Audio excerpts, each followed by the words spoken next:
Good evening, Keeps Up the Cash. Gary V, the casual comic guy here, and we are here with another In the Hot Seat this week with Chris the Comic Vet. But first, my co-host, as always, Rob, Fat Stacks of Comics, the fattest stack of comics in the land. Rob, how's your week and how are you doing, sir?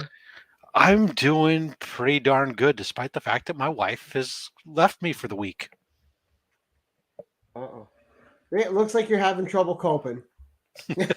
it's like, oh, now I can let me go shop for comics. Right?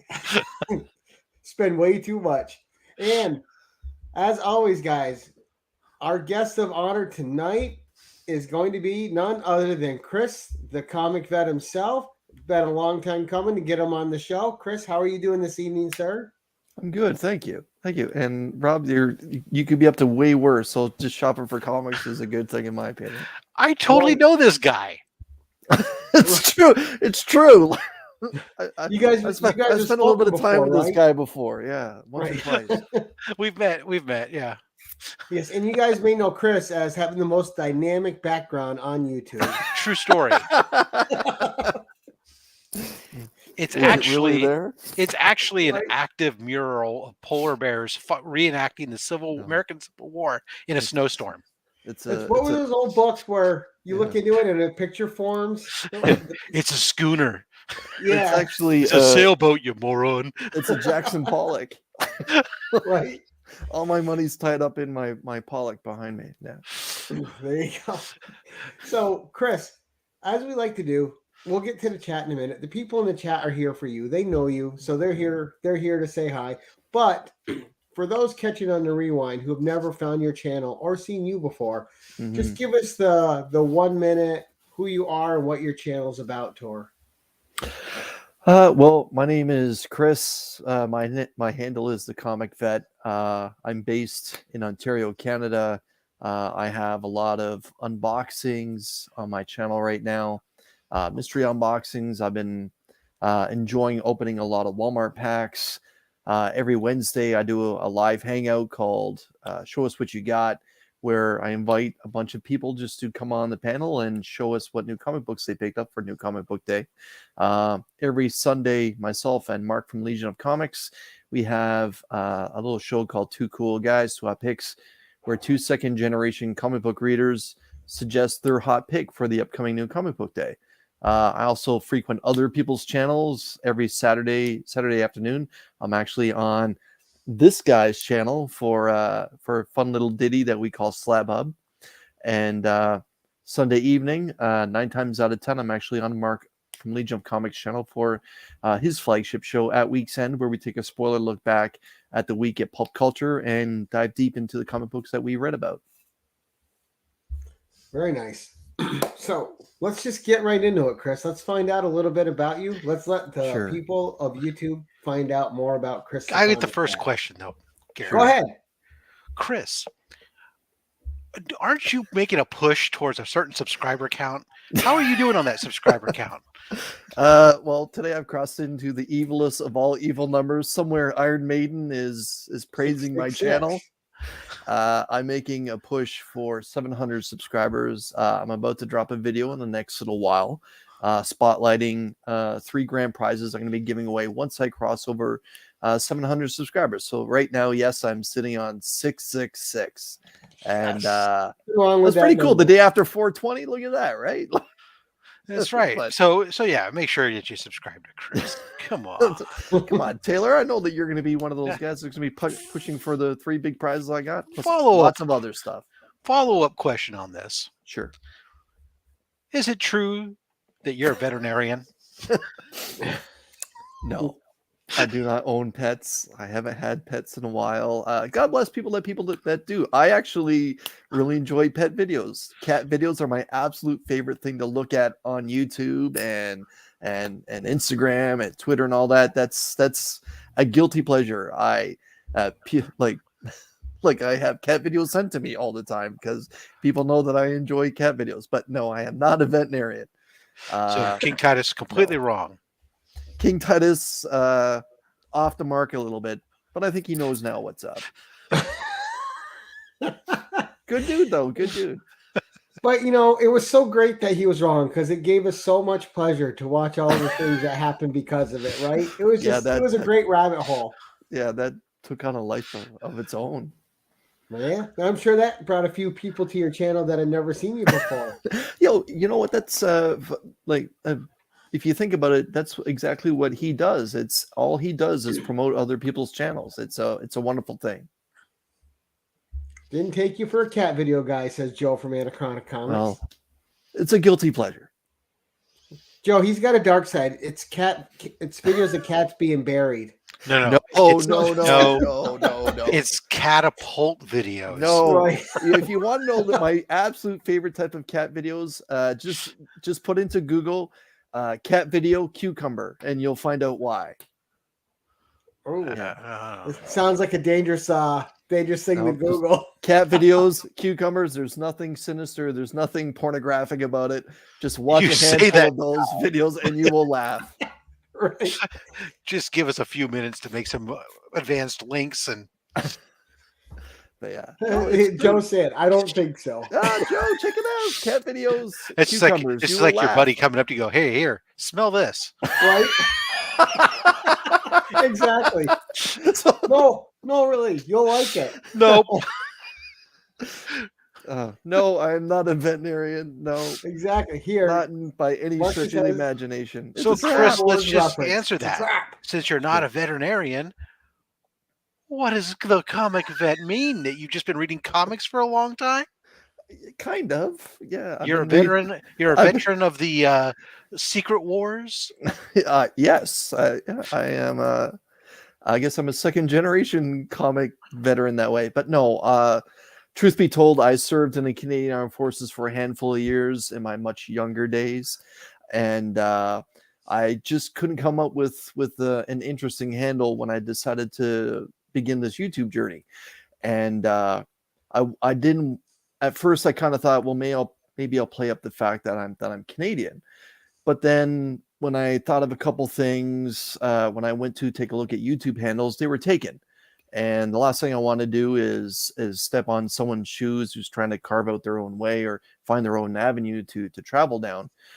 And it just kind of thought, thank you, Switch. And I kind of thought, why don't we bring in the fact that I have a military history into this, so that it's not just about comic books. I don't want it, although yes, my channel is 99.9% based on comic books. I'm a little bit more than that. I have a history of sports collectibles and autographing. I've been on both sides of the autograph table when it comes to receiving autographs, helping people, and being a part of a team that puts together an autograph show. So I just wanted to kind of keep it with a wider net, and I decided just to play up the fact that, yeah, I am a Canadian Armed Forces veteran. So you could have been the Canadian vet. But I kind of thought of that, but again, I just didn't want to double down on something, just me being Canadian. I kind of felt with putting the term vet in there that it kind of, people will ask if they want to know, what does vet mean? Well, then I can say, well, I'm a Canadian Armed Forces veteran, but what I'm here to talk about is comics. Well, that's why I like the name when you can also sit there and have that aspect. Oh yeah, I'm in the comics, dude. I'm the veteran of the Secret Wars and the freaking all these different big main events that happen. Yeah, you're a veteran of all those campaigns and stuff. You've been there. You read the books. You suffered through the trenches of the Nick Spencer era. Rob, too soon, too early in this conversation for that name. Hey, some of those wounds we end up with PTSD from, and we need to be helped for years after the fact. But you know what? True. You earned that Purple Heart, sir. I gotta throw that back up there what Taylor just put. So when I actually did some of my basic training, it actually started in the fall. The campaign carried through the Canadian winter and ended very early spring. And there was a handful of quiet days. We were on base or actually out in the field for some regimental practicing and all that kind of fun stuff. And 9 times out of 10, a couple snowballs were tossed around. So yeah, there was Mother a lot. Nature's grenade simulator. You know, when Right. when the regimental officers weren't paying attention, there was definitely some snowballs in the air that day. Actually, those weekends too. Yeah. Now, At least when one of those goes off next to you, Right. it doesn't hurt as bad. Yeah. I'll tell you though, nothing sucks more than getting a snowball like coming out your ear when you have a helmet on, because that snow just splatters and goes underneath your helmet. And it's You can't it- take all your helmet kit thing, off. like, Yeah. oh, what a mess. But yeah. But yeah. Man, that was a long time ago. But yeah, good times. now, when you were in the armed forces, I wanted to Mhm. ask you, because over here, comics have had a history on our bases and with our people overseas fighting, and just all throughout military history, comics have been tied to them. Is it the same there? Were comics big in the military with you and your fellow soldiers? So I'll dial it back to my basic training again. I was pretty young. I was 19 when I decided to go the avenue of trying to get a post-secondary education through the military. And so when I joined the Army, basic training, they said it was going to be it was about 8 months in total. And there was going to be weeks and weekends and significant amount of time away from home. And I knew that I was going to have to try and pass the time because I was, pre-told there's going to be a lot of downtime. Don't expect television. Don't expect that kind of thing. Bring novels, bring books, something that you can get yourself immersed into, immense, that you can just dive into. And at the time, I was still really digging Wolverine. And I can remember the first time that I went away, I picked up the collected trade paperback of Wolverine by Chris Claremont and Frank Miller. That I can remember right now, that the trade was the collection of the limited series, but on the cover it was white with Wolverine with his mask off, kind of jumping down into a group of ninjas, claws out and ninja swords going everywhere. And yeah, I can remember getting through that book in probably a day or two and kind of regretting not bringing more. But I remember getting teased a little bit, like by some of my other fellow recruits. But it didn't take long, maybe a couple days later, where a guy came up to me and was like, "Hey man, you mind if I take a look at that Wolverine book you got there?" And a short while later, that book had made its rounds all the way through the troop and half the regiment. And by the time the book got back to me, it was not in any kind of gradable condition. Right. But still, Neither was the adult mag that went around the whole. Oh, but it was cool, because after that, the next time he came out, I came back with The Killing Joke, and I came back with a few other collected traits. I would never go with just a normal comic. I would always try to go with a trade, at least, because then it's, you have your start and your end. And if someone decided that they wanted to borrow it, well, then they could get through it. I actually remember the final month that I was away, I actually got through The Watchmen, and The Watchmen actually is a little bit of a thicker collected book when it's in a trade. And that was, again, my initiation into Alan Moore, besides just A Killing Joke. And it's from there I decided to investigate his Swamp Thing and fell in love with that character. And the Swamp Thing will always have a special place in my heart because of what Alan Moore did with Swamp Thing. But yeah, the cool part of it all is I can remember just after Christmas time, there was other recruits, and they had shown up with some comic books themselves. I can remember actually one guy showed up with a stack full of Archie double digest and all that kind of thing, and just kind of plopped it in the middle of where we were staying. And if you wanted to have at an Archie book, well, then you could. But again, it's just stuff to pass time. And obviously there was people there that was going through like Stephen King books or Louis L'Amour. I can remember Louis L'Amour being all over the place during those days. But yeah, comic books had a big part of at least my my basic training days. Get you through. It helped. It really helped get us through. So it's funny, is John asked a question, which I think I know the answer to this, because it's not what people. It all depends upon how you define the word value. He asked what your most valuable slab was. Now, I mean, there's a monetary value, but then there's the most valuable slab, which I think I know. But what would you say? So this is probably my most valuable book. Right. And for I'm sure there's a few people around the comic community that know what this is, but this was the first comic book that I found from my father's collection, and it was actually just stuffed into a bunch of my 80s comics books.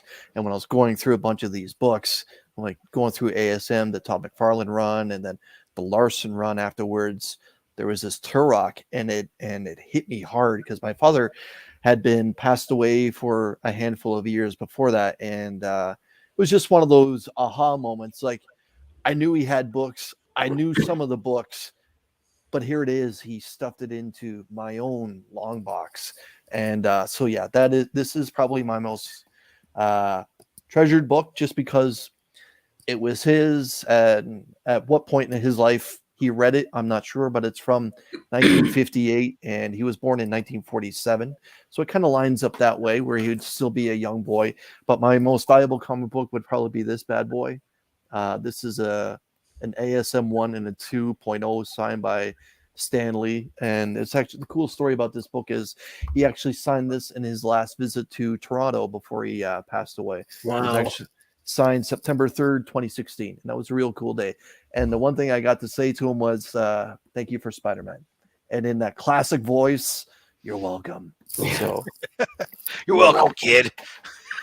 So, yeah. talking about that a second, you'll never guess what I was looking at the other day in my LCS. We actually had in there a copy of Amazing Fantasy 15. And it wasn't graded, it was raw, about a 1.0. Mhm. And you can see where people had did a little leaf casting on it. But just to be able, in the presence of an AF-15, and to actually be able to physically look at a real copy in front of you, it's something. It's cool. I remember trying to broker a deal with Dave and Adams. Now I know who Dave and Adams are, being because you're in upstate New York, and Dave and Adams is one of the premier companies when it comes to sports cards, trading cards, and now into comic books in Western New York, and they're in Buffalo. They were hosting a Comic-Con, I believe it's Nickel City Con that they host. And my girlfriend and I went to this con, and I was trying to sell a few books. And I just said to the guy I was trying to broker a deal with, can I take a look at your AF-15? He's like, sure. So I took it out, and I'm looking at it, and I'm like every other person, like, one day, baby, one day. And I actually said to him, do you mind if I actually take a picture with this? And he kind of said, okay. So yeah, my girlfriend actually took a picture of me holding AF-15 with my Spider-Man tattoo. And yeah, that's as close as I've been to one. I think it was actually like maybe a 3 or a 4.0. And like, even then, like 7 or 8 years, or I guess 6 years ago, maybe when the picture was taken, that was still like a $15,000 US book. So what I'm sure that book is now getting close to 75 or 80 grand. And don't you wish you bought it back then? Yeah. Somehow found a way. Yeah. Yeah, I didn't even One want to day, hold though, it because one day I I'll was own one. I was too nervous. I don't want to hold Yeah. that. I could Yeah. looking at it's enough. So Chris, I know you talk about the second generation. We talk about your dad there a little Yeah. bit. And I don't want to get too deep because I know that you get very emotional with your dad and everything. Mhm. But just kind of curious. I mean, what did you go? I know that he collected and he passed. So you got some stuff from his. Did you guys actually do anything together? Read the books together, or did he ever take you out to the shops or some of those other shared experiences with comics? So I can remember probably somewhere around 10, 11, 12 when he really decided to kind of nurture me into the hobby, not as a collector, but as a reader. And I guess my father at that point realized that not every kid is into reading books. Like, some kids struggle with reading books, especially like homework assigned books. Mhm. And but I get, because in the early part of my father's life, he was a teacher, so I guess he realized how important it was, as long as you're reading, your imagination is still working. So he wanted then to be able to help me out with picking up some comic books. And I can remember one weekend we were near downtown Toronto, and there was a comic book shop, and I asked him, hey, can we go visit that comic book store?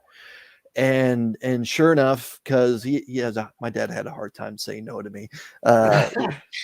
We like ended me and up, my kid. yeah, we ended up in this comic shop that was above another store, and we were like looking around, and I actually found him diving into some of these into some of these long boxes, and him stopping and looking at me and like holding up the Two Gun Kid. He's like, I read this one, and putting it down. And I'm at the time I was going for the Spider-Man stuff and the Uncanny X-Men at the time.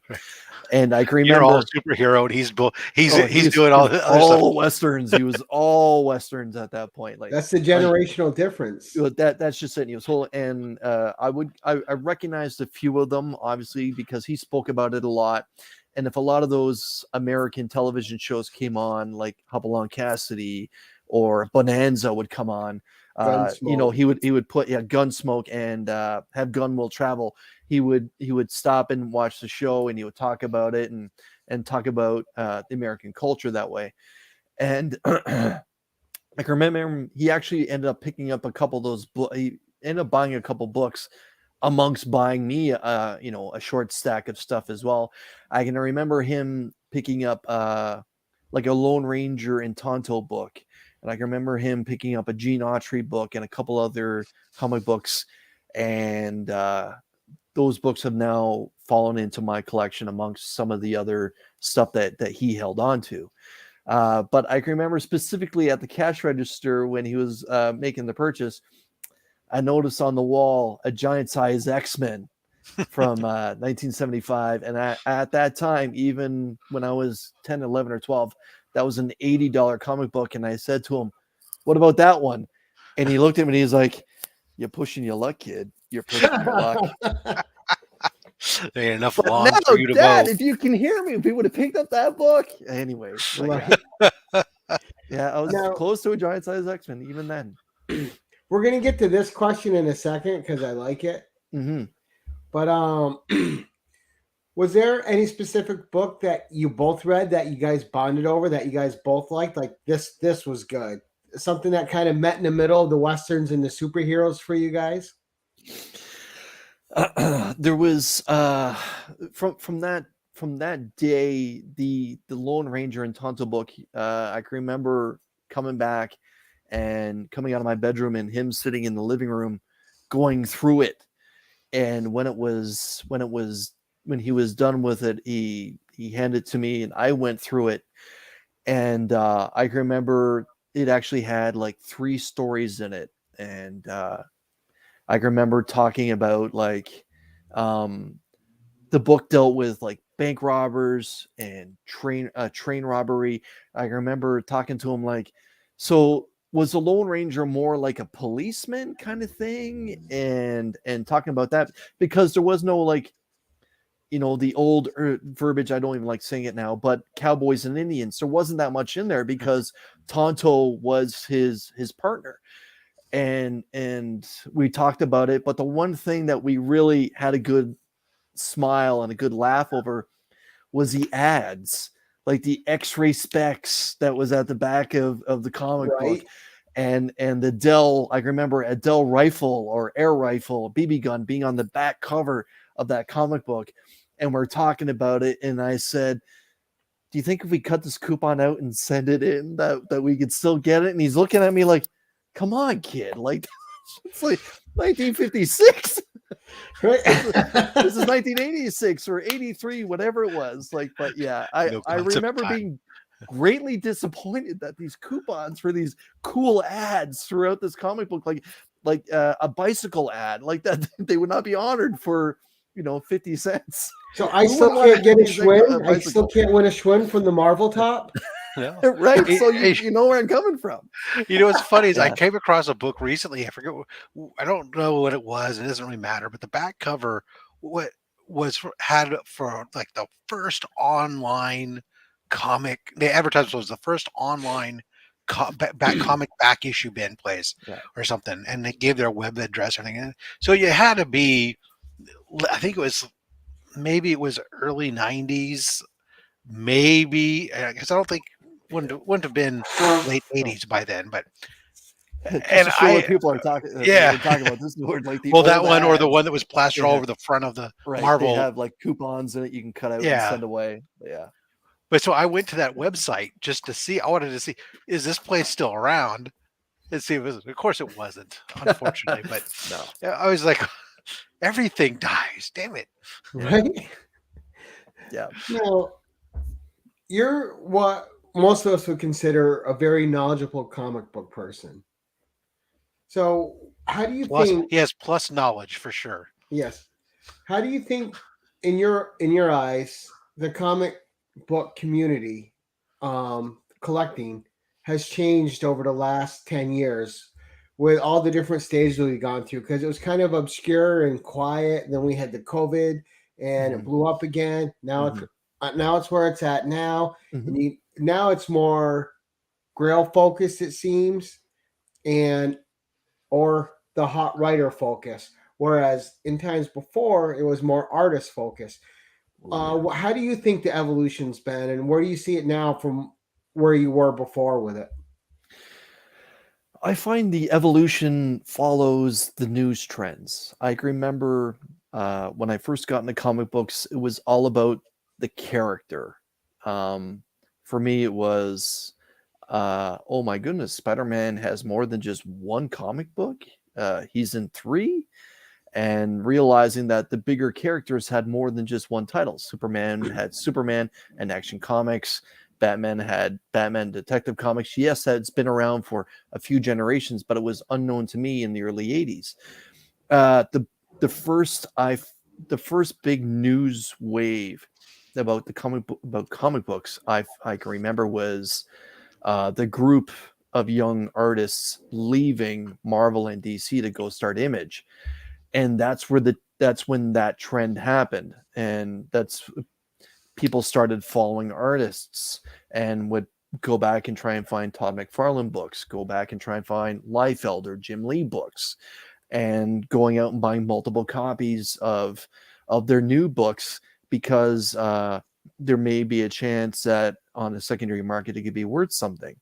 Then that bubble started to dissolve, and then for a while I found it went a little quiet when it came to newsworthy stuff, and then movies started popping up that actually featured not just the characters but actually some stories that may have been published.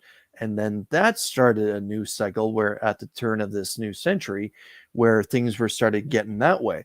I find in the last 15-20 years writers have really started to make a name for themselves that wasn't necessarily there when I first started reading comic books. DeMatteis wasn't a household name, or J.M.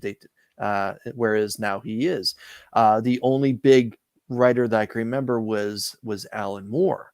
And now obviously Alan Moore is at the cusp of storytelling when it comes to that kind of thing.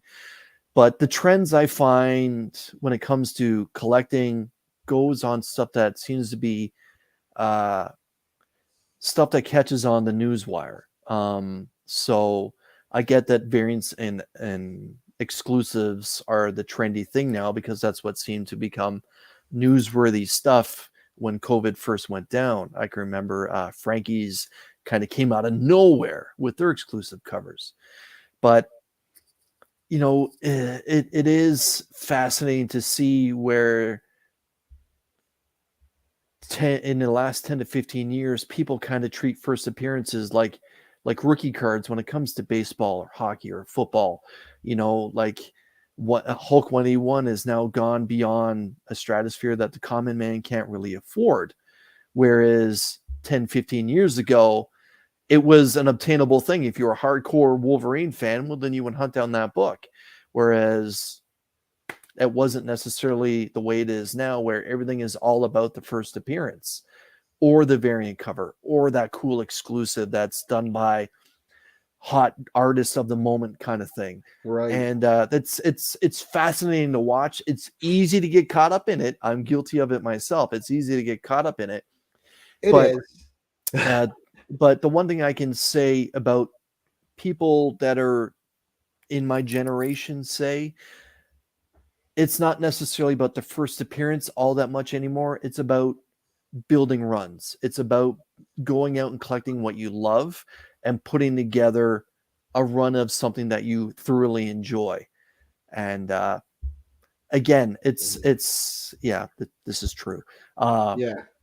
It's fascinating. I find whenever there's some sort of culture shift within comic books, it's usually because something has caught the eye of the common man in the evening news kind of thing.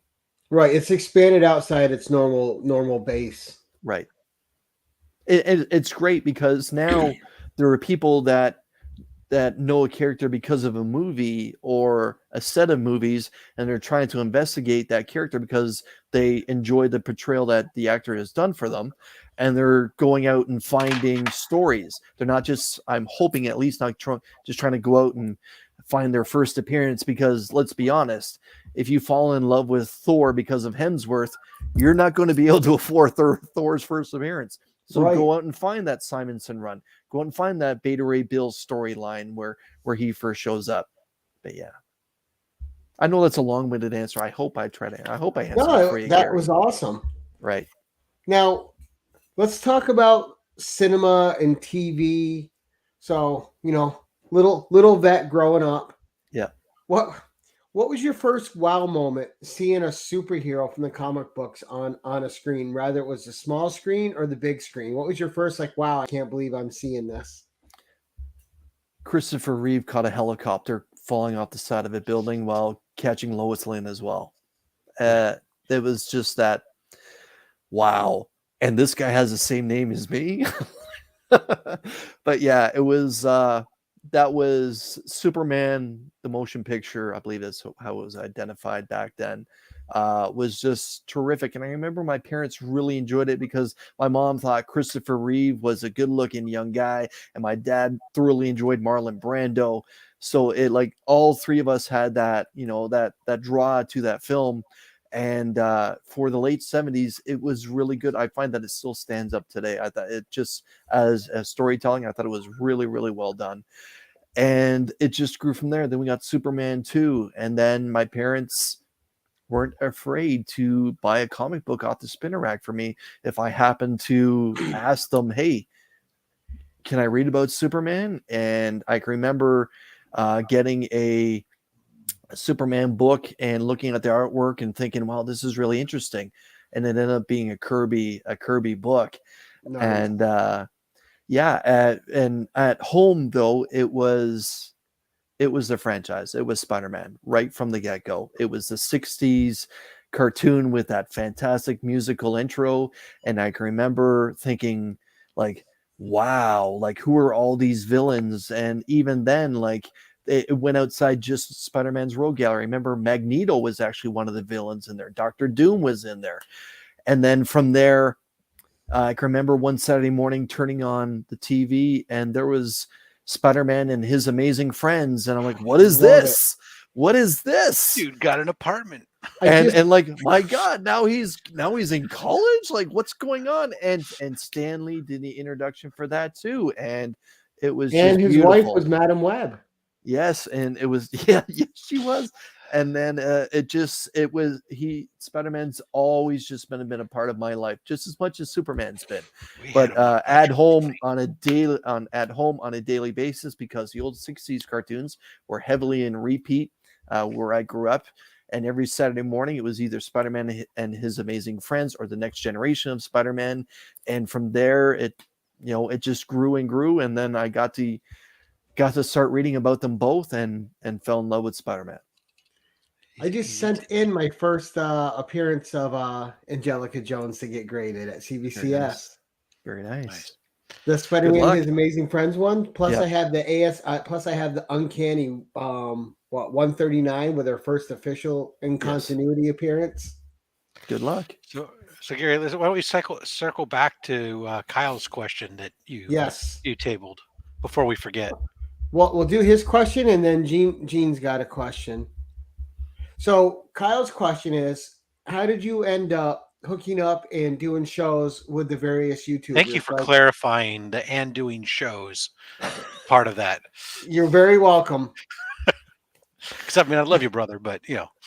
So So how did you end up enmeshed in this community, being on other people's channels and doing shows with these various other YouTubers? So I started by showing off the books I'd picked up for New Comic Book Day in my car, and I would put it out there.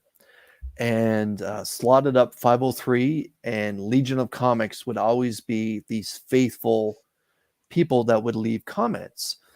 And I started to branch out a little bit more, and I would open torpedo mystery boxes, and I would get a little bit more commentary. And then Slotted Up 503 reached out and said, would you mind coming on my channel?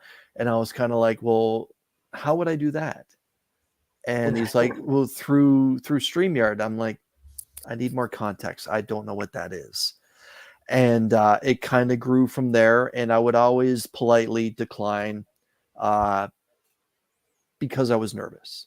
I didn't want to come in too hard or too soft, or come in like a freight train and just talk about.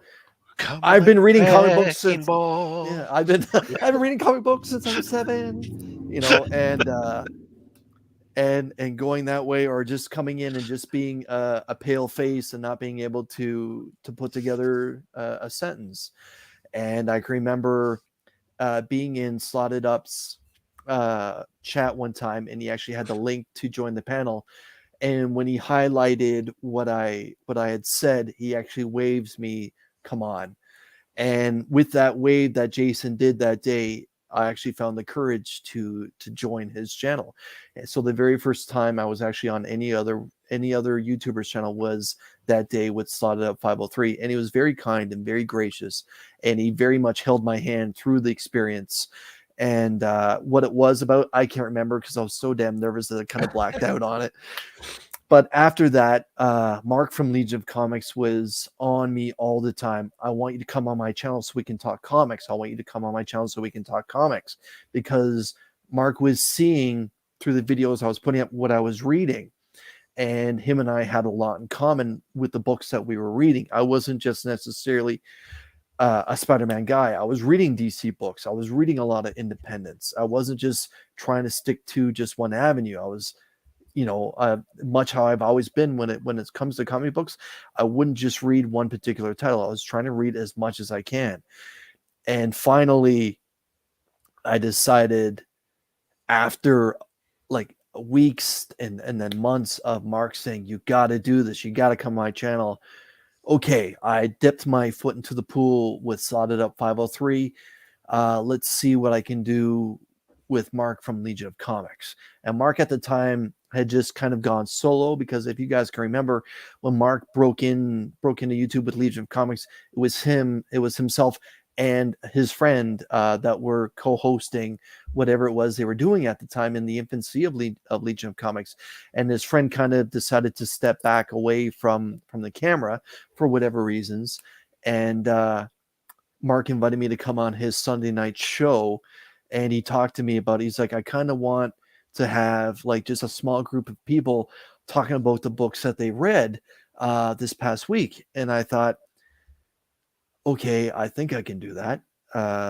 Like, how in depth do you want me to get? He's like, whatever you want to say. And when he said whatever you want to say, I kind of got the courage to, okay, well, if I'm just going to say like two or three sentences about Captain America, I'm going to do that. Or if I want to go page by page, what's in this book about Captain America, I'm going to do it. And he never held the reins back. When it was my turn to talk about something, it was have at it. And we quickly developed this chemistry That's just turned into a beautiful thing. I've never had the opportunity to shake the man's hand yet, but I would consider him a friend of the family. Like it's almost like he's always been there, and much with Jason. And it's through these two channels, then Jason invited me on something, and Rob was there, and Rob and I kind of clicked right off the bat. And Rob reached out to me like right after that appearance. Hey man, I'm kind of wanting someone to provide a little bit of commentary on some of these slabs that I have, and I want to be able to show off the slabs that I have over the next couple 2 or 3 weeks. Would you mind coming on with me and talking about these books? And if you know anything about it, feel free to provide a little bit of knowledge on these books. And that was only supposed to be like a 2 or 3 week gig, and now it's one of the most popular shows in a comic book community, Slab Hub. It went from Rob showing off his massive collection to him and I kind of like, well, since we're out of your books, do you want me to show off some of my slabs? And that turned into another 2 or 3 or 3 or 4 week adventure. 4 weeks, And yeah. now it's to the point where we have people requesting to come on Slab Hub so they can show off their books and provide stories on why those books are important to them. And Rob and I are still following the same recipe, except now that someone else is, in the proverbial hot seat. Yeah. And it kind of grew from this little idea where Rob just said, I don't really know you, but I need someone to co-host with me. It's actually funny. Slab Hub started with, I took a picture of my rack of boxes of slabs. Just this, got a bunch of slabs. All these boxes are full, and posted it. And somebody said that I think Jason actually had said something about or I joked about that could be a show, just going through a box of these. And I initially asked Jason, because I was doing sidekicks with Jason, so I had a familiar. And Jason said, no, you know who you should do? You need to get Chris. I was like, oh, okay. Yeah, Chris was cool. Let me try. I'll reach out to him and see what's going on. And so that's how it all kind of happened there. And now we're in what I affectionately refer to as Slab Hub Season 2, with a guest in every episode. And it's odd because all these shows we do, they kind of take on a life of their own. I don't think any of us ever predict that we're going to keep doing a show, and then it's like 2 years later and you're still doing it. And you're like, how did this happen? Well, we're coming up with Slab Hub's going to be doing its 50th show extravaganza pretty soon. Yeah. Nice. So 50th episode, yeah. 50. Yeah. But yeah, with the relationship I developed with Mark and doing At Week's End, he kind of carved out this niche where it's Ryan, New Guy, the Cosmic Campfire, myself, and Mark primarily Sunday nights, and we kind of banter back and forth with each other and poke fun at the fact that we're at 3 different parts of the continent and everything. But it's a wonderful thing. Next to each other. Right. It's a wonderful thing. It's a wonderful thing, to the point where I said to Mark, hey man, I know you're a second generation comic book reader, and Mark still has his father, and his father still reads comic books, and he's always in Mark's chats and stuff. He actually shows up in a lot of my my chats as well. And I said, hey man, what do you think about my pleasure? What do you think about doing a weekly show where we just spotlight one book that we really are excited about for New Comic Book Day? And he's like, I'm in, but let's do it on your channel. I said, all right, we'll do it on my channel. Do you have an idea for a name? And he's like, no. And I said, well, what about 2 cool guys, 2 hot picks? He's like, it's a terrible name, but let's just go with it. So look at this. So Chris evolved from being shy, not wanting to come on the thing. Now he's got that. Then now he's hosting the Wednesday get together. That it's awesome. Right. And great evolution. You helped me out by filling in for Rob one night on my other show, the 1011. Right. But so I wanted to talk about your shyness too. Now, did you always have a shy side, or was it just on YouTube you were shy and you had to overcome like a stage fright sort of a thing?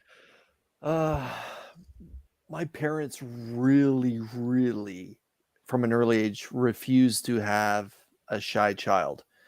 just because my father really suffered from stage fright and public speaking. And my mom said, we are not passing that down. We are going to be the complete opposite. So they were always pushing me to the forefront. And through time, I got to strengthen myself a little bit as a communicator. And the communicator kind of turned into someone that would talk about something that happened. And then that turned into becoming a storyteller. And my girlfriend really at the beginning was like, we would watch YouTube at the beginning of the pandemic, and we would watch channels like Supplements Comics and Comic Tom and Taylor Winder. And she said, you could do this. And I'm like, why in the world would I want to do that? And she's like, well, you got a lot of experience with comic books, and people are just naturally drawn to you when you start storytelling. And I'm like, well, what do you mean? And she would reference the fact that sports autographing has been a big part of my life, just like how comic books have. And I, at the time, a while ago, I would write a blog, and that blog would basically be stories from the other side of the table, in the back room with these famous athletes, and what things kind of went down, and cool things that weren't normally autographed that would get autographed. And the blog ended up being published a couple times, and I ended up on the front page of the local newspaper when I found a Johnny Cash autograph. That's a story for another day. But she was fundamental in pushing me, and I kind of decided to do it by myself. And I would basically just kind of hold the camera at the book I was talking about, and that would be it. And then over that, the natural progression became, well, I'm going to turn the camera around, and I'm going to show myself, and I'm going to talk about the book that I somehow acquired, whether it's through a store or online store or whatever. And it just kind of, for lack of a better term, blossomed from there to where I am now. It's always been a footstep at a time. It's never been just a full out sprint towards a goal. I've always kind of felt like I've had to do it at my own pace, just to remain comfortable. Because the last thing I want to do is to come across like I'm not being comfortable. But with that being said, every time I go live, I always have butterflies in my stomach. Every time I do something on Wednesday for New Comic Book Day, where I try to have that hangout, I'm always scared. Is anyone going to show up? Is anyone going to want to join me and do this?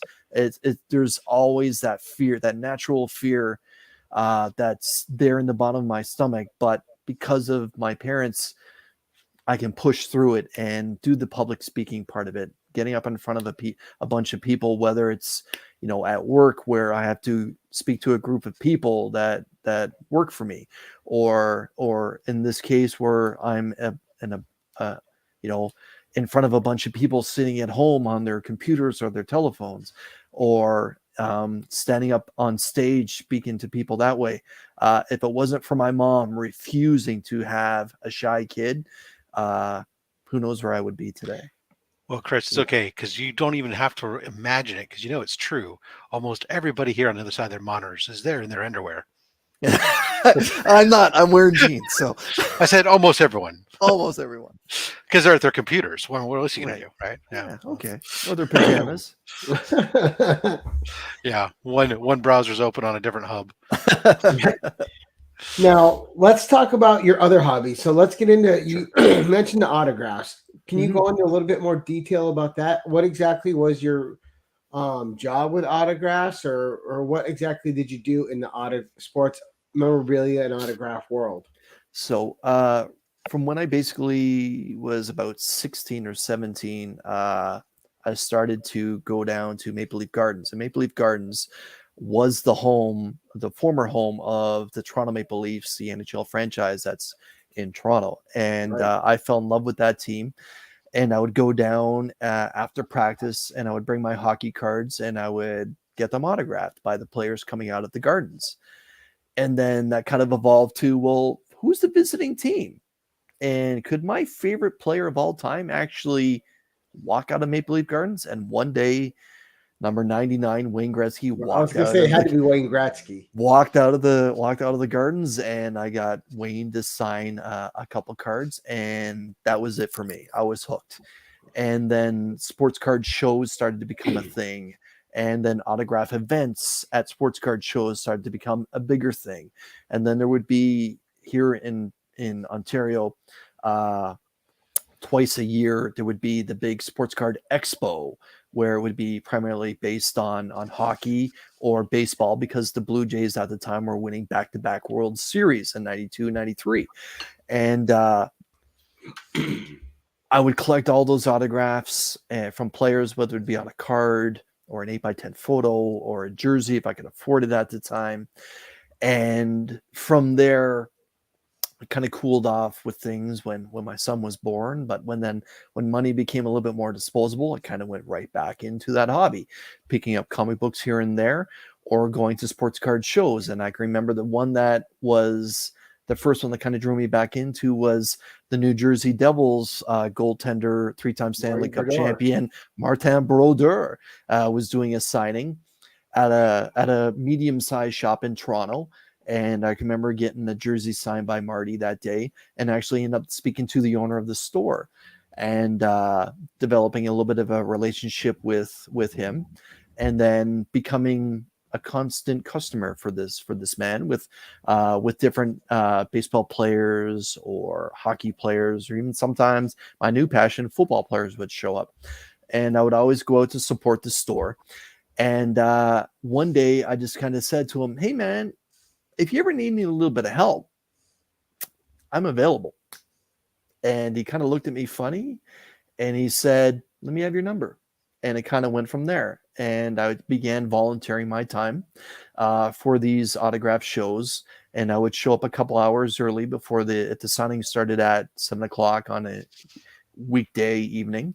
I would show up at 4:30. Basically, I'd finish my normal job, and I would go to the sports card event, and I would volunteer my time.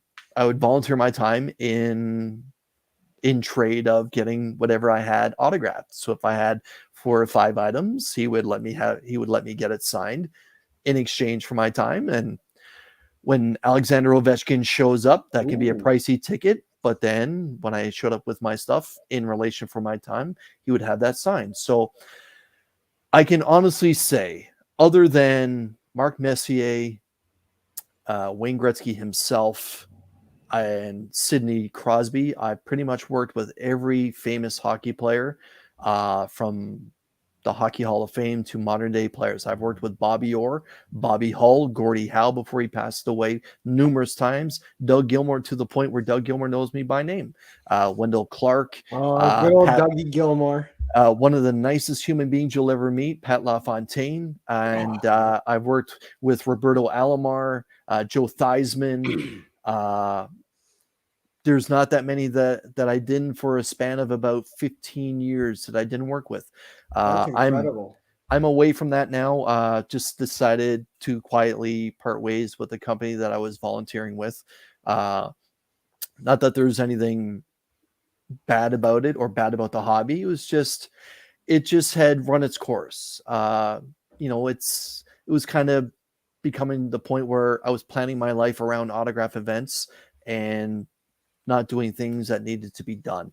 So I decided just to gently push the brakes on that. And if there's a big sports card signing or a big player or someone that I'm really interested in getting an autograph from, I go. I go, and I'm not afraid to travel. I've got Joe Montana in Las Vegas before. I've gone to Cleveland for shows. I've gone to Chicago to meet Ray Lewis and Drew Brees, and it's just it's always just been a passion. It's always been about meeting someone famous and then having a story to tell about that autographed item afterwards. That is awesome. See, I'm a huge Devils fan. But Yes, I grew I up know. on Hockey Night in Canada. Did you? Watching, that's back then when you had the Whalers, you had the Quebec Yes. Nordiques, and you had Yes. the original Winnipeg Jets. And Yes. it was just a great time. You're watching Ron McLean and Don Cherry, and but yeah, I was fortunate enough to be 13 rows behind Marty when he got his 100th shutout against Philadelphia. Very good. I was like directly behind him too. Like I can honestly say this. Martin Brodeur is deceivingly a large man. Like, I know people look at goalies and they're all padded up and they look like monstrous human beings. Martin Brodeur may not be, he's probably about my height. I'm 6'1". He's probably about my height, but let me tell you, he is big. He's a large man, but yeah. And he's one of the nicest guys that you could meet, and he's really good to his fans. And someone else that's also French that is incredibly good to their fans. One of the last signings I worked with was Georges St. Pierre, the Ultimate Fighter GSP. Again, another tremendously kind man to his fans, and now he's actually in the MCU. Yeah, as Batrock. Excuse me. Balrog, yeah. Batrock. Yeah, that is awesome. That's a great story. Jealous that I got to meet Marty. Good dude, man. He's a good dude. It's my son's favorite player as well. Yeah, I have a Martin Brodeur jersey here, so like it's an Number expensive 30. jersey. I don't wear it often because I'm afraid. I gotta admit though, Gary, so everyone that's watching, Gary and I have talked hockey way back when we first started doing this. And because Gary's in Upper New York, I don't want to say Western New York because I'm not sure if your area would call it Western New York, but I naturally assumed that you'd be a Sabres fan being near Buffalo. And Gary's like, "What, Sabres? No!" And it blew my mind. Yeah, stop insulting me. I got a lot of respect for the Sabres, though. No, I have. The Devils were coming out when I was really ramping up into starting to love hockey. It was just a new team to root for. Obviously I was growing up and I was watching the Leafs and the Habs play, and I've been to the Forum a bunch of times but never to a hockey game. We would always go to concerts there because the Forum was a big concert venue, and you could go there and have a great time. Yep. Then you hit St. Catherine Street and hit every bar in St. Catherine Street because it was just bar after bar after bar. So much fun. Never had a bad time in Canada. I absolutely adore and love Canada. I love going there. It's just always a good time. This episode brought to you by the Canadian Tourism Board. Right? But yeah, hockey's been a love of mine since I was young. So much so, if somebody would come in the room when I was watching hockey and they'd start talking over, I'm like, "You need to shut up." That's how I feel about football.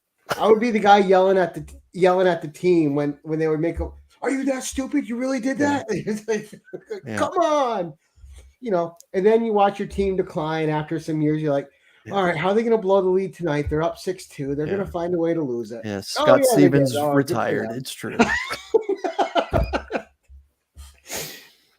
But that's awesome. I just wanted to touch in on the autographing because you had brought it up a few times. Yeah. No idea you were that involved. That's really cool. Now, did that autographing thing translate to comics and having signed books? Because your Slab Hub buddy is a big proponent of signed books. Is that a big thing for you as well? Yeah, it's funny.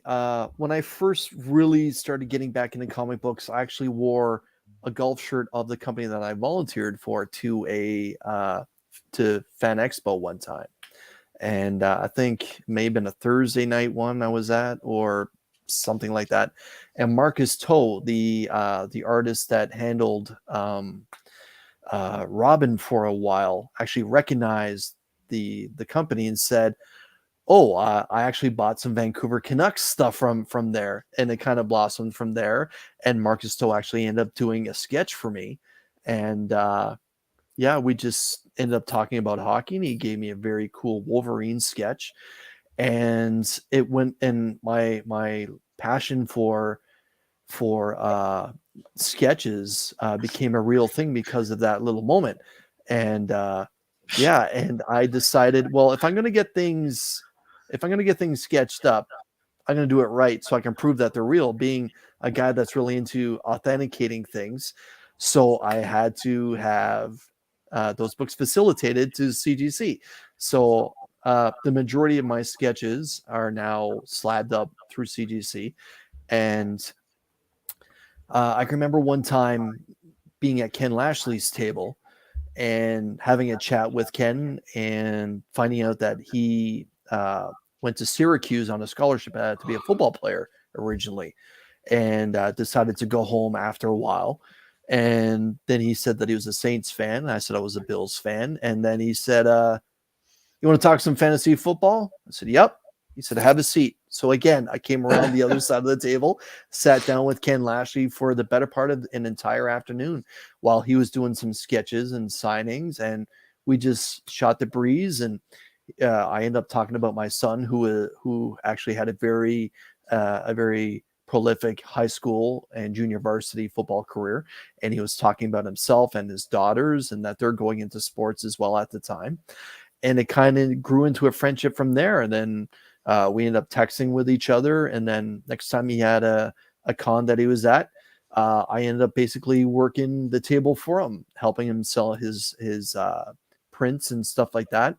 And yeah, it kind of went from being on the one side of the table for sports autographs to being on one side of the table for comic books as well. But that's only with Ken.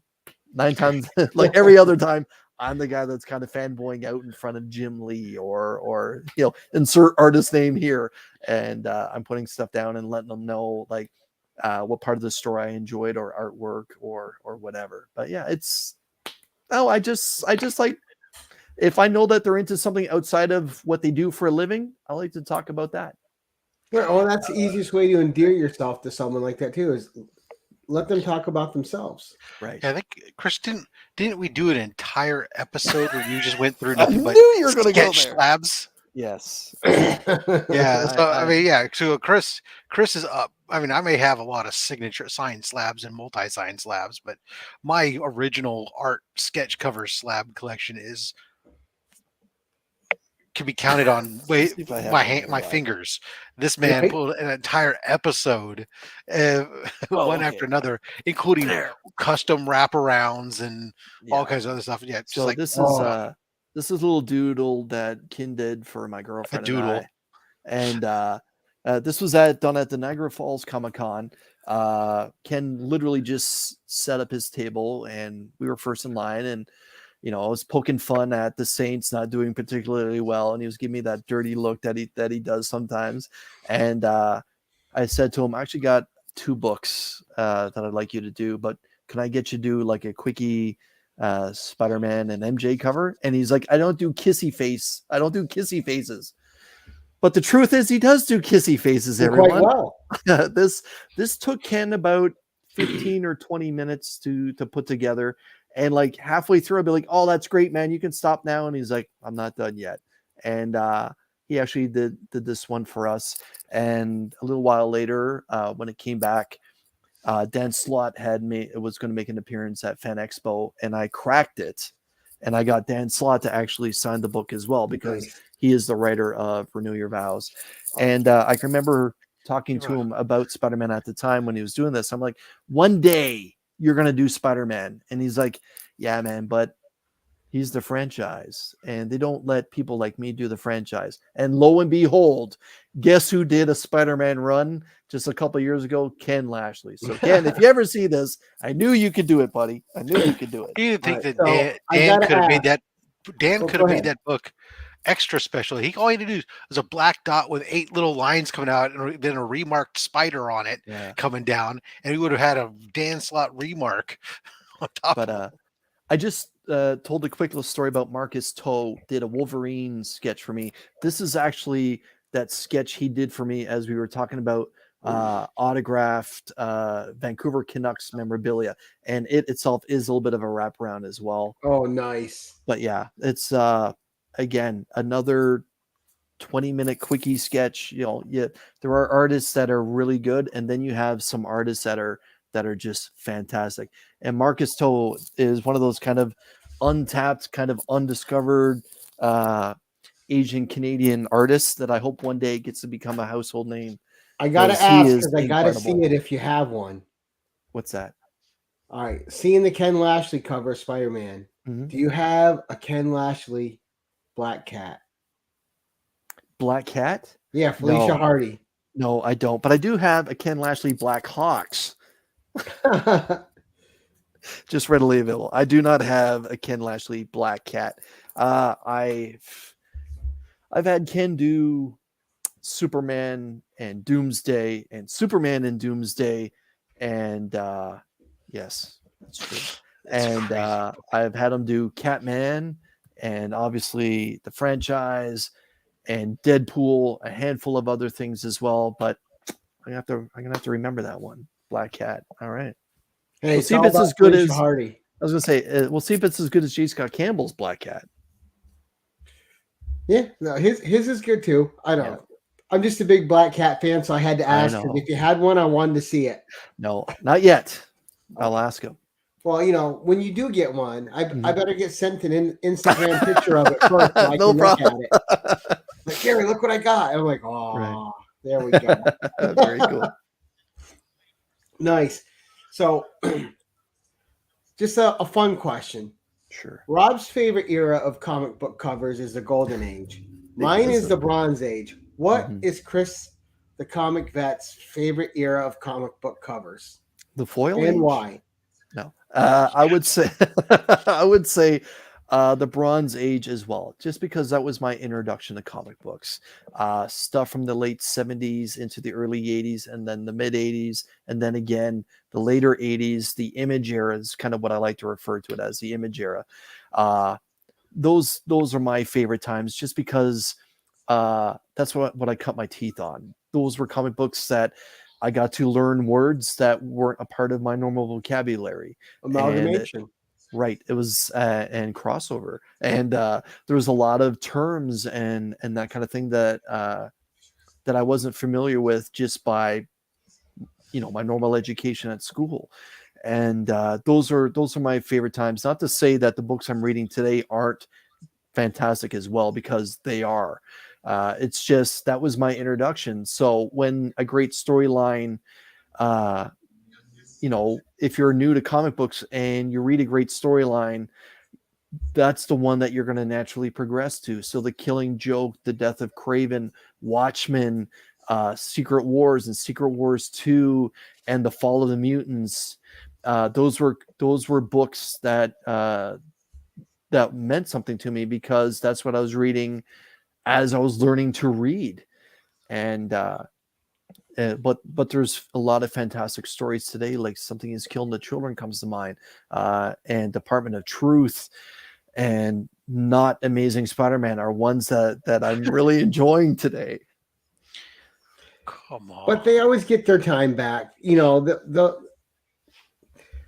They're indelible heroes. Those main ones. They'll always be there, and people like us will always collect our favorites. And that's the one thing I'm sure Rob can agree with me on this. And when it comes to Spider-Man and the franchise title, oh please, and the Amazing Spider-Man title itself, it's just because it's held in such high regard. You don't want to see it be lackluster or mediocre. And so when that franchise title doesn't perform well, or it doesn't live up to at least everyone's expectation, not just your own, but when everyone across the board is not liking it, I feel free to pen on it, because I've seen what it's capable of. I've seen Spider-Man marry MJ and not have it be a terrible issue. It still be good. I've seen the Sinister Six in all their glory, and Spider-Man have to deal with it, as opposed to the Sinister War garbage that we just had. And that's why I'm thoroughly enjoying comic books that are not my necessarily favorite character, like Something Is Killing the Children, because it's brand new. There's no expectations there. And when something hits you in the face with something that's just fabulous, you gravitate towards it and you hold on to it, because everything else that you're in love with, if it's not doing well, it's breaking your heart. Well, it's kind of brand new. It's just a reinvention of Buffy. Stop it now. You stop that.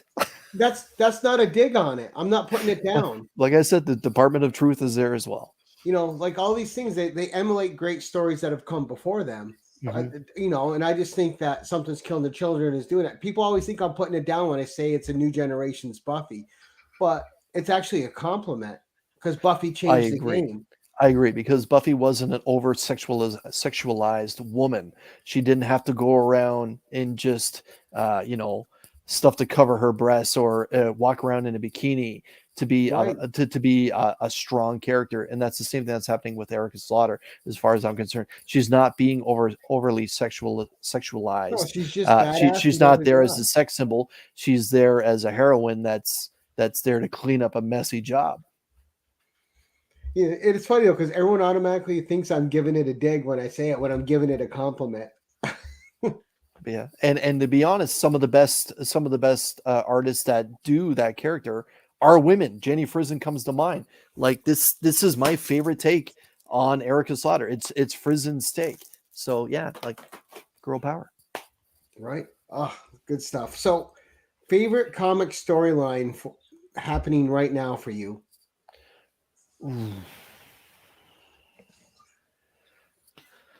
That I'm literally reading right now, or say in the last year.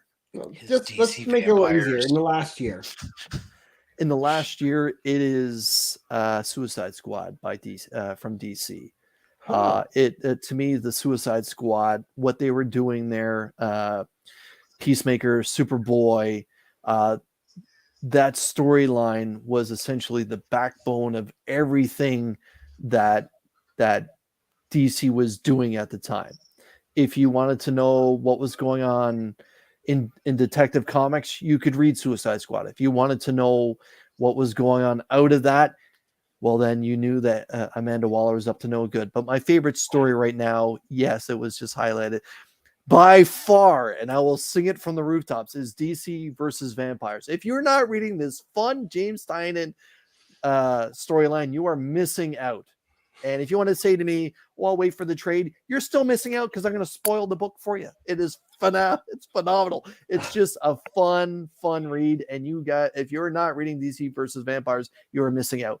And of course, there is Something Is Killing the Children and Noctera. That's another great story. That's actually another great story that's being led by another female character as well. And and some people are banging on it. I've loved every single issue of that. I don't think there's been a weak one yet, and not even Nice House on the Lake can claim that.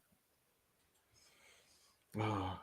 Now, are you a horror fan too? Because I've always been a big horror fan. Or are you just dip into it here and there? I dip into it. I'm more of a thriller fan. I like the psychological warfare when it comes to sinister characters like that and what they're doing to a group of people or to a singular person. The gore fest stuff, that's sometimes I'm into it, sometimes I'm not. But I can honestly say when there's a psychological thriller that dabbles into horror, I thoroughly enjoy it from start to finish. Maybe that's why I enjoy Alan Moore that much, because he's not afraid to do that psychological stuff, but dabble here and there into the horror aspect, and show a little bit of gore here and there. But yeah, again, a book that I read growing up was Neil Gaiman's Sandman, and to me, that is exactly what I said. That is a psychological thriller that has a lot of horror aspect in it. And yeah, but straight up horror, I prefer it on the big screen as opposed to being in my hands. Gotcha. So we've been going an hour and 15 minutes. We'll start with the wrap ups. Sure. I do have a final question, but I want to kick it over to Rob in case he has a final question, and then I'll ask mine. Mine's simple. It's just fun. Oh, I know, Chris. I'm good. Okay, hold on. Let me ask Rob one question then. Sure. Rob, what is the last CGC book that you unboxed? The last one that I unboxed, CGC. or the yeah, CGC? Well, because the last shipment with CGC to be unboxed is right here. Okay, so And my next coming up, follow-up question is that book a Secret Wars 8? No. Okay. No, good. I have one coming back. Yeah, okay, that's good. That other Secret Wars, this other triple signed Secret Wars 8 that came back, and I've actually already found it a new home. That's good. I think I just heard Chris's heart break a little bit.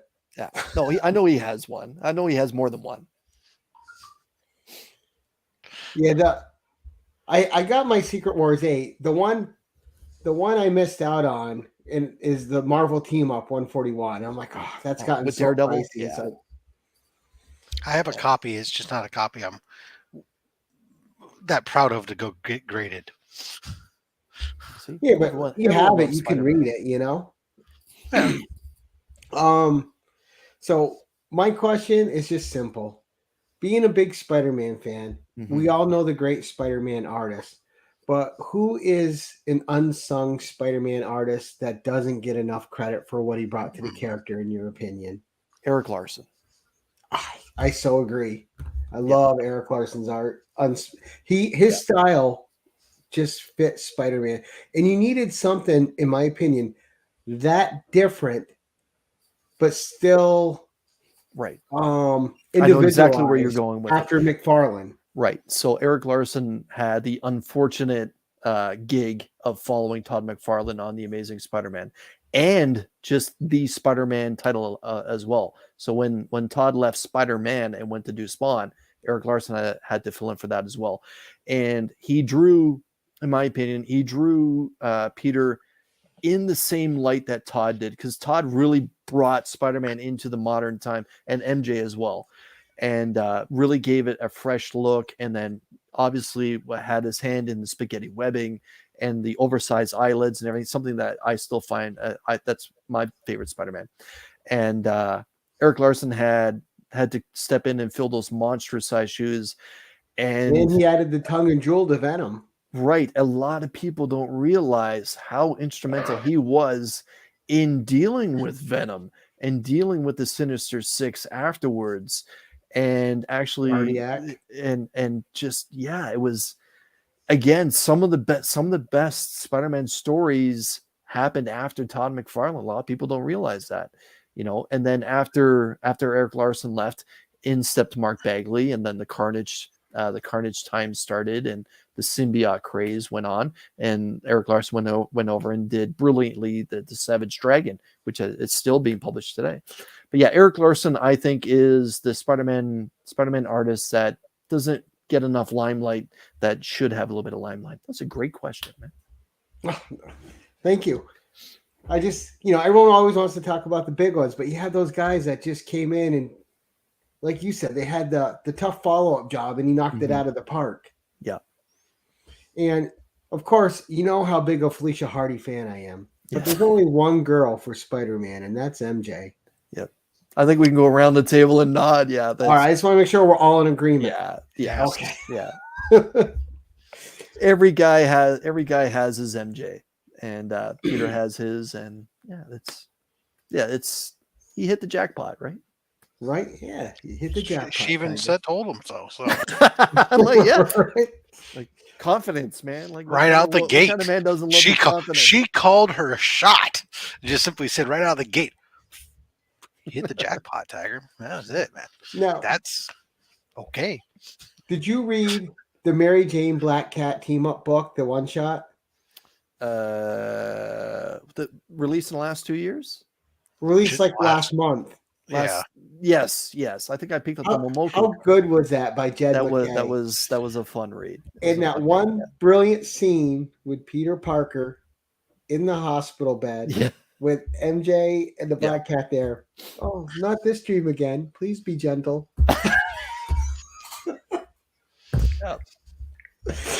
Oh, Peter. And what I liked about that is Jed McKay's writing in that book. It could have been contrived and trite, and it wasn't. It added to both characters of the Black Cat and MJ, where they could have a fun rivalry, have respect for each other, and not devolve it into a simple catty mess fighting each other. It actually had substance, which I thought was great. Yeah, Jed McKay, he's a good Canadian. He's one of my favorite new writers. Like, if he's on it, I will give it a shot, because I just think he's that good. Yep. Flash by Night, who I see hanging out in the chat, I believe Flash is enjoying Jed McKay's run on Moon Knight as well. So yeah, Jed's actually one of those writers that seems to be getting a lot of quiet respect right now. He might turn into the next Zdarsky. I hope so. Now he needs a good indie title of his own to shine in. Yeah, I'm sure it's coming. Right now, be on Substack. Right? Well done, Rob. Well done. All right, Rob, what's coming up on your channel, sir? You guys can minimize me now if we're doing Well, that. no, you know, There we go. Saturday is Slab Hub, and due to circumstances such as apparently there's an underage comic book fight club gathering, and Chris has to smuggle some books someplace for this well, we don't talk about comic book fight club, but Chris isn't going to be available, so actually Gary's going to join me as Man Cave Comics comes on, Nice. and he's going to do a theme focused on some non-mainstream books from his thing. You know, he's got some old school Magnus Robot Fighter and Turok and other stuff like that. It'd be kind of cool. So he's going to bring that stuff on. Then. And then on Monday, I'm going to be doing it'll be my usual Monday mail call, except that it's going to be this come Monday mail call is going to be a-okay. Oh, I just thought of something. Since I'm going to be a guest host on Slab Hub, I think I get a magnet now, right? No, you have to window drawing. Well, I don't know about that. I'm pretty sure Rob said when the magnets came out, the co-hosts get magnets. I'm going to hold him to it. Touche, sir. Touche. I'll have to check the tape. Check the tape. But yeah, so I'll have my Monday mail call be okay, and of course, obviously, I'm going to have some CGC unboxing. I got Tuesday, CGC. we got the 10-1-1. Rob and I are hosting together like 3 times this week. That's right. Ooh. I got the stuff that's stacked up is crazy. There's CBCS slabs here, CGC slabs stacked up here to unbox. There's some more. Well, you know what it is? Is for everybody knows how many books I've sent off. The cycle's finally coming around. So all the stuff I just kept sending out books and sending out books and sending out books on the slow boat train.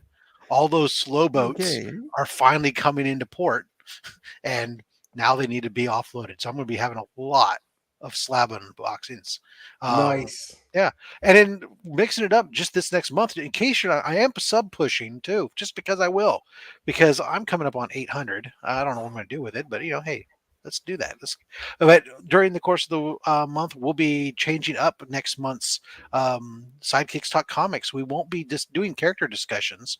We will be talking back to some comic book stuff. We'll have an interview with a comic book presser one time talking about comic book pressing, both in your home doing it or sending it off, and things you should think about. And then if all goes right, it looks like I'm going to be having a grader, a professional comic book grader coming on the show, and we'll be able to talk about comic book grading and what you should look at yourself, not only when you're just looking at books in the field, things that you might miss, but also what goes into grading and all these other types of things. So subscribe and hit that notification bell so you know when that happens. That's fascinating. Nice. And coming up on my channel, I have my Savage Saturday coming up. With a series that's been getting more popular for me. I do a review of Savage Conan book, and this week's or Red Sonja, just something in the Savage realm. It's part 3 of the Sword of Skelos adaptation by Roy Thomas and John Buscema from the Andrew J. Offutt novel. And Tuesday we have Manny, the Island Boy Manuel himself, on the 10-1-1. Nice. And Chris will be coming up on the 10-1-1. And I got to book some more, but I find that both these shows are already booked through June and into May. So and I think the 10-1-1's already booking in April right now. So I'm going to start. It's April now. I mean, not April. I mean June. Sorry. Okay. But you might reach out to Gene though. Booking for July. Start reaching out to Gene, because Gene said earlier on in the show that he's only got 2 slabs, but he'd love to come on and talk about books in his collection since he's been reading since the 60s. He's 10-1-1 is 10-1-1 is the perfect show. It certainly is. And I love seeing those old books on the 10-1-1. Yeah. But that's what I got. Chris, what's coming up for you the rest of the week, sir? I will be dropping a Walmart blind pack opening probably tomorrow, and I'll do another one next week as well. But most importantly, probably Wednesday, maybe Tuesday. I haven't figured it out yet, but I'll be dropping my subscriber giveaway push. Am I saying that right? Anyways, my 700 subscriber grand prize announcement is what I'm going to be dropping. I'm going to show off a few books that you could win if you're a subscriber once I hit 700. And once I cross over that lofty goal, I'll announce a date, and we'll be having some fun that night. We're giving away a bunch of stuff. I've never won on Chris's channel before. I heard you got a golden horseshoe too. I've won on your channel though. Twice, I think. Twice? It might be. That's right, because I got some stickers from you now. Yeah, and I was it twice? So you won once, and then once I sent you the book. That's right. That's I right. remember this beautiful human being right here. No, incredible. But guys in the audience, thank you so much for joining us tonight. We had an absolute blast with Chris. First and always, I want to thank my steady co-host Rob. Rob, thank you, sir. I appreciate you every time we're together. Thank you so much. And Chris, that time went by so fast, man. It was so much fun hanging out and just having a regular conversation with you and getting to know you more. Oh, and my pleasure. Thank you so much for coming on the channel. And I really look forward to your 10-1-1 episode. And I hope you got some fire books picked out that you want to talk about. And it won't be all slabs, I promise. It'll probably be all slabs. Right? No, it won't be all slabs. We've done that road. We've done that before. It doesn't matter if it is. I think everyone's under the impression, because I host things with Rob, that it's another slab show, and it's just a book show. Whether it's slabbed or raw, it doesn't matter. Yeah, it's more about the stories. But for everyone that's hung out through this, I'm sorry that I'm so long-winded, but we can blame my mom on that one. But not at all. This was fantastic. Gary, thank you so much. This is going into my my highlights of YouTube. To say that I've done this show is now something I'm very proud of. So thank you for this opportunity. Oh, and thanks, Rob, too, man. Words. I'm just some old guy on YouTube. I'm nothing special. Yeah. I might be older than you, but we'll see. Anyway, this is a conversation for backstage. I'm going to be 52 in July. You win. All right, and as we like to end these things, we're going to sing ourselves out awkwardly. Awkward. Awkward. Awkward.